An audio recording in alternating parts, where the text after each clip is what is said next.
میں کافی دنوں سے کھیتوں میں نہیں گیا تو وہاں گیا، پھر وہیں بیٹھ گیا۔ کچھ دیر بعد سردار کا بلاوا آیا کہ رات کو کچھ مہمان آ رہے ہیں، میرے دوست ہیں جو باہر کے ملک سے آئے ہیں، تو شہر جانا ہے۔ میں بولا ٹھیک ہے جی، میں گاڑی نکالتا ہوں۔ بولے اچھے سے تیار ہو جاؤ اور نئی پتلون اور شرٹ پہن لو، ہو سکتا ہے 2-3 دن وہاں رکنا پڑے، اس لیے 1-2 جوڑے کپڑے ساتھ رکھ لینا۔ میں بولا ٹھیک ہے، میں گھر سے تیاری کر کے آ جاتا ہوں۔ بولے ہاں آرام سے آ جاؤ، شام کو نکلنا ہے۔ پھر میں وہاں سے سیدھا گھر گیا اور سویرا کو بتایا کہ میں سردار کے ساتھ شہر جا رہا ہوں، وہاں رکنا ہوگا جب تک سردار رہے گا۔ بولی پھر شہر جا رہے ہو، ابھی تو اگلے زخم نہیں بھرے۔ میں بولا اب میں ٹھیک ہوں اور اب میں اپنا خیال رکھوں گا۔ پھر نہانے کے لیے پانی گرم کروایا اور نہانے لگا۔ ابھی میں نہا رہا تھا کہ اچانک کسی نے دروازے کے اندر ہاتھ ڈال کر کنڈی کھول لی۔ یہ پائل تھی۔ بولی آج میرے بنا ہی نہا رہے ہو؟ میں بولا تمہیں شرم نہیں آتی؟ نازنین اور سویرا موجود ہیں، کسی نے دیکھ لیا تو بدنامی الگ ہوگی اور جان سے الگ جائیں گے۔ بولی ڈرپوک، ویسے تو بڑے بہادر مشہور ہو گئے لیکن ڈرتے ہو۔ میں بولا تم جیسے بے وقوفوں سے ڈرنا چاہیے، اور تم میری بہن ہو، چاہے سوتیلی ہی صحیح لیکن بہن تو ہو۔ بولی بس زیادہ تقریر کی ضرورت نہیں ہے۔ آگے بڑھ کر چھوٹو میاں کو اپنے ہاتھ سے پکڑ لیا اور اوپر سے دروازہ پینٹ کرنا شروع کر دیا۔ ایک بات تو تھی کہ پائل کا ہاتھ لگتے ہی میرے سارے رونگٹے کھڑے ہو جاتے تھے اور جسم میں عجیب سا مزہ دوڑنے لگ جاتا تھا جو کسی اور لڑکی کے ساتھ نہیں ہوتا تھا۔ شاید بہن تھی اس لیے یا کچھ اور بھی، میری سمجھ سے باہر تھا۔ پائل مجھے تم پسند آ گئی ہو۔ میں بولا تو ناچوں کیا، خود تو مرے گی اور مجھے بھی مروائے گی؟ بولی ایک لڑکی خود اپنی جان ہتھیلی پر رکھ کر تجھ پر سب نثار کرنے کو تیار ہے اور تم ہو کے بزدل بنے ہوئے ہو۔ بولی میرے ساتھ لگتے ہی تمہاری ساری شرم و حیا ختم ہو جاتی ہے اور دور جاتی ہی غیرت جاگ جاتی ہے۔ یہ دیکھ لو چھوٹو میاں کو میرا ہاتھ کتنا پسند ہے، ہاتھ لگتے ہی جان آ جاتی ہے۔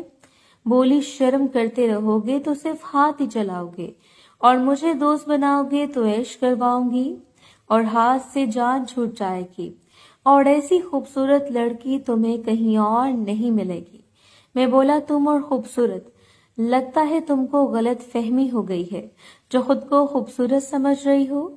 بولی پتہ ہے مجھے میں خوبصورت ہوں، نہیں تو چھوٹو میاں سے پوچھ جو کہ جھٹکے پر جھٹکے کھائے جا رہا ہے۔ میں آخر بولا کیا چاہتی ہے؟ بولی تمہیں بتایا تو ہے تمہیں چاہتی ہوں۔ میں بولا جو تم چاہتی ہو وہ نہیں ہو سکتا، ایسا بھلا ہوتا ہے کہ کوئی بھائی اپنی ہی بہن کے ساتھ ایسے کرے؟ بولی یہ سب بات کے رشتے ہیں، مرد اور عورت کا ایک ہی رشتہ ہوتا ہے، وہ ہے پیاس بجھانے کا۔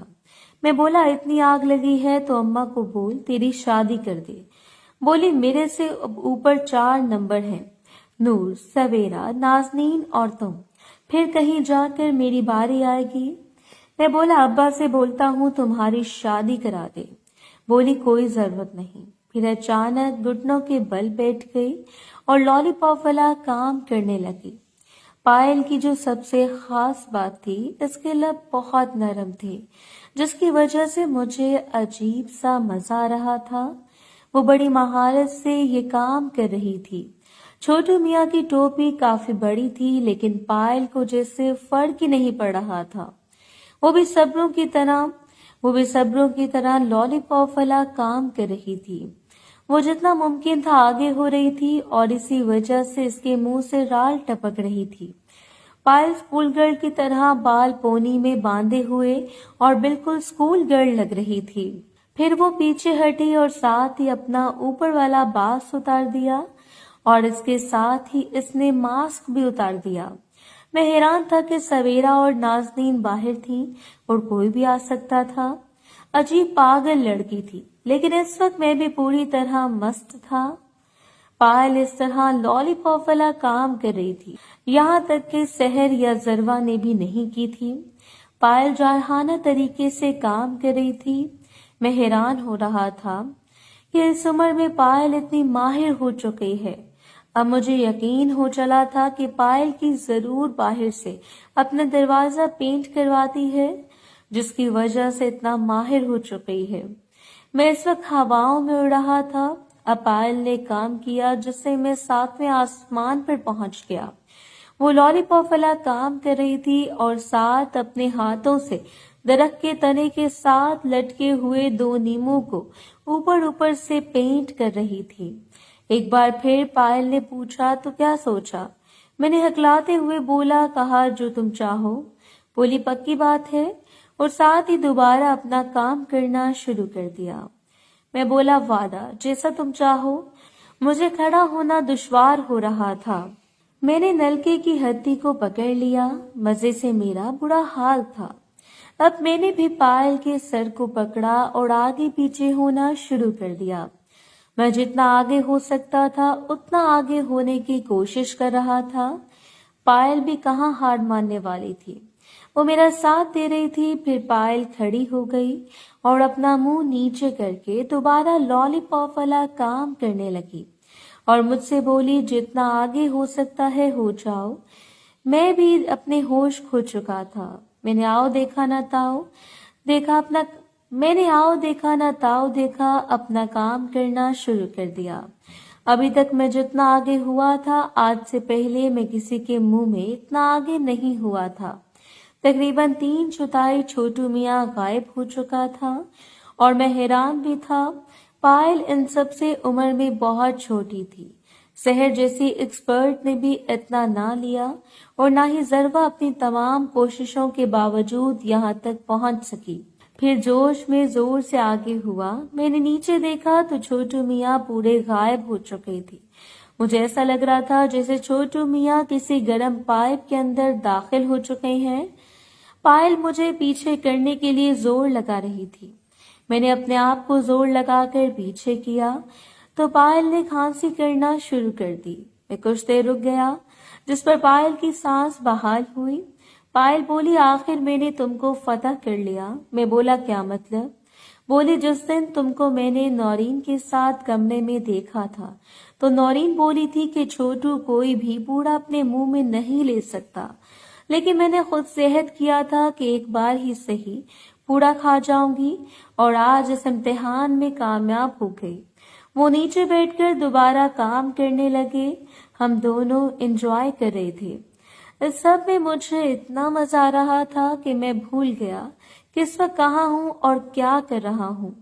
پائل کون ہے یا کوئی بھی آ سکتا ہے، اور پہلی بار مجھے لگا کہ کچھ دیر اور چلا تو میری ٹرین اسٹیشن پر پہنچ جائے گی۔ حالانکہ ابھی تک سب نے کوشش کی تھی کہ کسی طرح لالی پاپ والا کام کرنے سے میری ٹرین اسٹیشن پر نہیں پہنچی تھی، اور اس پر پائل نے بازی لے لی۔ میں ایک بار پھر زور سے آگے ہوا، جس سے چھوٹو پائل کا گلا ایک بار پھر چیرتے ہوئے جڑ تک اندر چلا گیا، اور ادھر ہی میری ٹرین اسٹیشن پر پہنچ گئی۔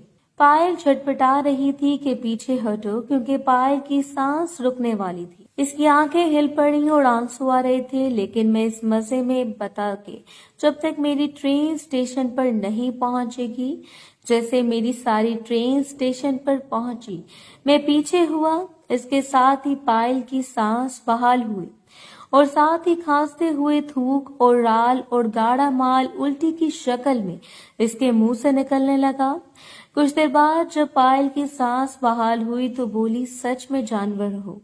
میں بولا سوری یار، پہلی بار تھا اور زندگی میں پہلی بار ایسا مزہ ملا کہ میں بیان نہیں کر سکتا۔ تم واقعی کمال ہو۔ میں بولا صرف ایک سوال کہ یہ سب کہاں سے سیکھا؟ تو اس کا رنگ اڑ گیا۔ پھر بولی وہ اپنی سہیلیوں سے سنا ہے سب۔ میں بولا صرف سننے سے اتنا تجربہ نہیں ہو سکتا کہ تم صرف سن کے اتنی ماہر ہو جاؤ۔ میں نے کہا اب ہم دوست ہیں، تو بولی ٹھیک ہے بتا دوں گی۔ ابھی ہم بات کر ہی رہے تھے کہ سویرا نے آواز لگائی کہ سو گئے ہو جو اتنی دیر لگا دی نہانے میں؟ تم ٹھیک تو ہو؟ میری تو ہوا ٹائٹ ہو گئی، لیکن پھر ہمت کر کے بولا میں ٹھیک ہوں، بس نہا کر نکل رہا ہوں۔ بولی جلدی کرو، حویلی سے پیغام آیا ہے کہ جلدی نکلو۔ میں بولا آیا بس نکل رہا ہوں۔ سویرا کی آواز سن کر پائل نیچے بیٹھ چکی تھی اور اپنے آپ کو صاف کرتے ہوئے لباس پہن رہی تھی۔ پھر بولی باہر دیکھو۔ میں نے دروازے کی جھریوں میں سے پہلے باہر دیکھا، پھر آہستہ سے کنڈی کھول کر باہر دیکھا تو سویرا کمرے میں جا چکی تھی، اور ناظرین کو تو کمرے سے اتنا لگاؤ ہے کہ وہ کمرے سے مہارانی کم ہی نکلتی ہے، ہر چیز اس کے لیے پیش جو کر دی جاتی ہے، پتہ نہیں کمرے میں کیا کرتی رہتی ہے۔ خیر پائل نے سر جھکا کر باہر دیکھا، میں نے پیچھے چپٹ لگائی اور بولا دیکھ لو کسی دن تم نے مروا دینا ہے۔ بولی کچھ نہیں ہوتا ڈرپوک۔ میں بولا اتنی بہادر ہے تو اب نہ جاتی۔ بولی ٹھیک ہے نہیں جاتی، عجیب پاگل لڑکی ہے جس کو کسی چیز کا ڈر نہیں ہے۔ میں بولا جاؤ لیکن یاد رکھنا اب میں صرف سچ سنوں گا۔ بولی اچھا بتا دوں گی، جو تم نے تیر مارنا ہوا مار لینا۔ پھر آہستہ سے باہر نکل گئی اور گھر سے باہر چلی گئی تاکہ سب کو یہ لگے کہ باہر تھی۔ پھر دروازے سے اندر آ گئی اور سیدھا اپنے کمرے میں چلی گئی۔ میں بہت حیران تھا اور تجسس میں تھا، کیا ہے ایسا جس نے اس کو اتنا بے باک اور ماہر کر دیا ہے؟ خیر جلد ہی پوچھ لوں گا۔ پھر جلدی سے نہا کر باہر نکلا اور تیار ہو گیا۔ جانے سے پہلے پیسے جو پہلے 50,000 رکھے تھے اور آج ضروا نے 50,000 روپے دیے تھے، اب میرے پاس 1,00,000 روپے تھا، جس میں سے میں نے 20,000 روپے جیب میں رکھ لیے اور باقی 80,000 چھپا دیے، جس کے لیے میں نے ایسی جگہ چنی تھی جہاں کسی کی نظر نہ پڑے، لیکن خطرناک تھا، جلد ہی اس کا کوئی حل نکالنا ہے، کیونکہ میں صرف یہاں تک ہی نہیں رکنے والا تھا، مجھے کچھ بننا تھا، اور شاید قسمت نے مجھے موقع دیا تھا، اور عقل، شکل اور طاقت اوپر والے نے دی تھی، اب جتنے استعمال کرتا مجھ پر تھا۔ خیر پسٹل رکھا اور خنجر بھی باندھ لیا، جو کہ میں نے زخمی ہونے پر گھر پر رہنے پر چھپا دیا تھا، اور اب پھر شہر جا رہا تھا۔ محترم ناظرین اور سامعین، اس کہانی کا باقی حصہ اگلی آنے والی ویڈیوز میں پیش کیا جائے گا۔ اگر آپ کو ویڈیو اچھی لگی تو ویڈیو کو لائک اور ہمارے چینل کو سبسکرائب ضرور کریں۔ شکریہ۔